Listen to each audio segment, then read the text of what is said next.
वालेकुम, कैसे हैं सब लोग? सब खैरियत है घर में?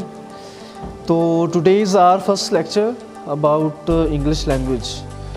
तो बच्चे, सबसे पहले तो हमें ये देखना होगा कि इंग्लिश लैंग्वेज जो है ये बेसिकली है क्या। हम अपनी मादरी ज़ुबान से हट के जो भी ज़ुबान हम सीखेंगे, चाहे वो इंग्लिश है, वो पर्शियन है, वो अरेबिक है, that is what we call as a second language. तो जब भी आप कोई सेकंड लैंग्वेज सीखते हैं उसके लिए हमें रूल्स की ज़रूरत पड़ती है, उसके लिए रेगुलेशंस की ज़रूरत पड़ती है, उसके लिए सेट पैटर्न्स की ज़रूरत पड़ती है जिनको सीखना पड़ता है। कभी भी ऐसा नहीं हुआ कि आपने पंजाबी बोलनी हो या समहाउ आपने उर्दू बोलनी हो तो उसके रूल्स को हमने सीखा हो। क्यों? क्योंकि वो हमारी प्रैक्टिस के अंदर है। उसको बोलने वाले भी वैसे हैं, उसको सुनने वाले भी वैसे हैं। तो रूल्स की ज़रूरत हमें पड़ती है जब हम बात करते हैं किसी भी सेकेंड लैंग्वेज की जो कि हमारी मादरी ज़ुबान ना हो। उसमें सबसे जो ज़्यादा प्रोमिनेंट लैंग्वेज है दैट इज़ इंग्लिश।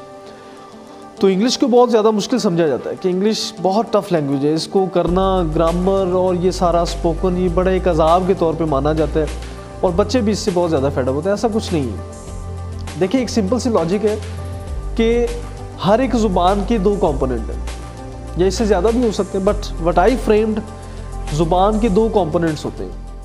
आपके पास कुछ सिग्नल्स होते हैं जो सिग्नल्स आप वाइल स्पीकिंग इस्तेमाल करते हैं और कुछ रूल्स होते हैं जिन रूल्स के अकॉर्डिंगली आप उन सिग्नल्स को इस्तेमाल करते हैं।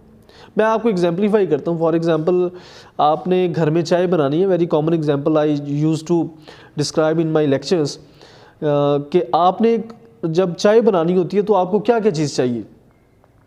फ़र्ज़ करें आप कहते हैं जी आपको दूध चाहिए, आपको स्टोव चाहिए, आपको सॉसपेन चाहिए, आपको इसके अलावा चीनी, पत्ती, इलायची, सौंफ, ये वो सारी काफ़ी सारी चीज़ें चाहिए। अब होता क्या है कि चाय को बनाने का ऑब्वियसली एक ख़ास पैटर्न भी है। आपने अगर कहवे वाली चाय बनानी है तो आपको सबसे पहले कहवा बनाना पड़ेगा।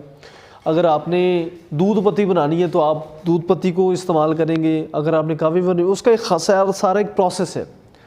कभी भी ऐसा नहीं हुआ कि आपने पहले चीनी और पत्ती डाली हो और उसको पहले बॉयल किया हो। कभी हुआ है ऐसा? ऐसा नहीं हो सकता। चाय बनाने के लिए आपको एक ख़ास तरीके पे चलना पड़ेगा। आपके पास कंपोनेंट्स मौजूद होते हैं, आपके पास एक तरीक़ाकार मौजूद है, दोनों को आप मिक्सअप करते हैं तो आपकी समझ में एक चीज़ आ जाती है, दैट इज़ चाय। Same is the case with the language. आपके पास आपके रूल्स मौजूद होते हैं, आपके पास ज़ुबान के कंपोनेंट्स मौजूद होते हैं। आप उन कंपोनेंट्स को उन रूल्स के अकॉर्डिंगली उनका पैचअप करते हैं लाइक मैथ्स, और वो आपका एक फ़िक्रा भी बन जाता है, आपका एक पैरा भी बन जाता है, आपका एक मजमून भी बन जाता है, एंड सो ऑन। आप उसे पूरी किताब फॉर्म कर सकते हैं। सो बेसिकली इंग्लिश मुश्किल नहीं है। मुश्किल क्या है? उन रूल्स को अंडरस्टैंड करना, आपके पास उन अज्जा, उन चीनी पत्ती को इकट्ठी करना, और सबसे इम्पॉर्टेंटली है इन सारी चीज़ों को प्रैक्टिस करना, बार बार इनको करना। देखिए, पंजाबी हमारे लिए मुश्किल नहीं है क्योंकि हम रोज़ इस्तेमाल करते हैं। इंग्लिश मुश्किल नहीं है, इंग्लिश मुश्किल है, उर्दू मुश्किल नहीं है। क्यों? क्योंकि हमारी रोज़ की प्रैक्टिस के अंदर है। इंग्लिश मुश्किल है क्योंकि हम इसको सिर्फ सीखने, करने, समझने, सुनने की हद तक रखते हैं। आप में से कितने ऐसे बच्चे हैं जो इंग्लिश का लेक्चर लेते हैं और जो चीज़ उनको करवाई जाती है उनको घर में जाके उसको प्रैक्टिस करते हैं? कितने लोग हैं आप में से? नहीं, कोई भी ऐसा नहीं है। तो आप लोग क्या करते हैं कि आप कच्ची पक्की से शुरू होते हैं और मास्टर्स तक, एम.ए. इंग्लिश तक आप टेंसेस सीखते हैं, एंड इवन आफ्टर दैट आपको फिर भी नहीं आते।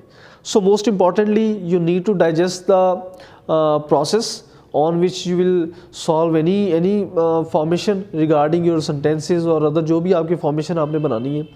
सेकेंडली सबसे इम्पॉर्टेंट ये है, आप जो भी चीज़ यहाँ पे सीखेंगे, जो भी चीज़ आपको बताई जाएगी, आपने वो घर जाके उसको प्रैक्टिस करना है।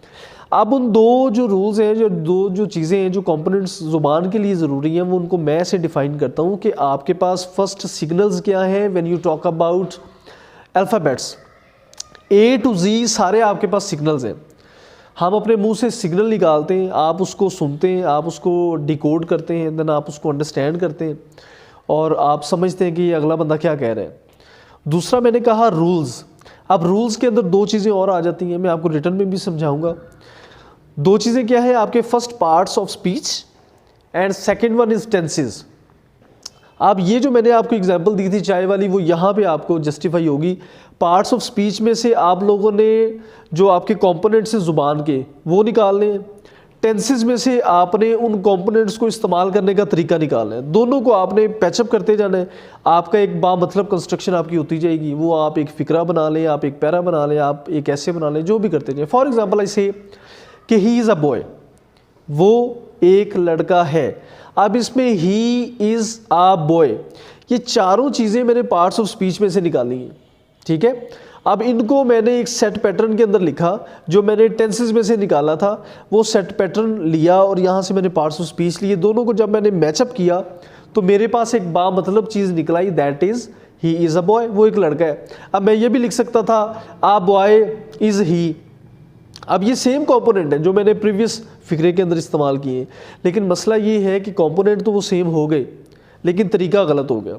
जैसे मैंने कहा था कि आप चीनी और पत्ती को कभी पहले मिक्सअप नहीं करते, इसी तरह आप पार्ट्स ऑफ स्पीच में से आपके रिक्वायर्ड जो कंपोनेंट्स हैं वो निकालते हैं, टेंसेस में से आप उनका तरीका निकालते हैं, दोनों को मैथ की तरह आप जोड़ते जाएं, उनकी एक पूरी फॉर्मुलेशन है और आपके वो फिक्रे बनते चले जाएंगे। बट मोस्ट इंपॉर्टेंटली ये चीज़ें मैं आपको जितना मर्जी अच्छे तरीके से करवा दूं, ये तब तक आपको नहीं आएंगी जब तक आप इनको घर जाके प्रैक्टिस नहीं करेंगे। आपको जितना मर्जी अच्छे तरीके से इनको पिला दिया जाए, आपको फिर भी नहीं आएंगी। आपको ये तब आएंगी जब आप इसको रोज़ की असाइनमेंट के तौर पे घर में इसको सॉर्ट आउट करेंगे। सो सबसे पहले अपने ज़हन से निकाल दें कि इंग्लिश बहुत मुश्किल है, हम इंग्लिश करने जा रहे हैं। और आई बेट कि जब आपका ये पूरा सेशन कंप्लीट होगा तो बोलना भी कहा जा सकता है, लेकिन एटलीस्ट लिखने के काबिल आप ज़रूर होंगे। और मुझे उम्मीद है कि अगर आप इसी तरह काम करते रहेंगे तो बोलने के भी काबिल होंगे। तो आज का जो लेसन है इसको ज़रा गौर से अंडरस्टैंड करें। द फर्स्ट पॉइंट, इंग्लिश मुश्किल नहीं है, हम इसको करेंगे और हम कर सकते हैं।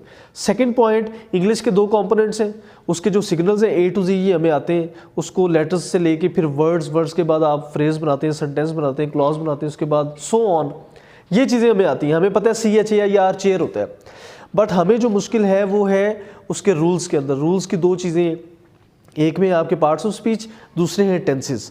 इसको हम रोज़ की बुनियाद पर प्रैक्टिस करेंगे। कल से हम इंशाल्लाह पार्ट्स ऑफ स्पीच का आगाज़ करेंगे और आप लोग देखेंगे कि ये कितने आसान है और आपने इतनी आसान कॉन्सेप्चुअल स्टडी कभी नहीं की होगी अबाउट इंग्लिश। तो कल तक के लिए अल्लाह हाफिज़।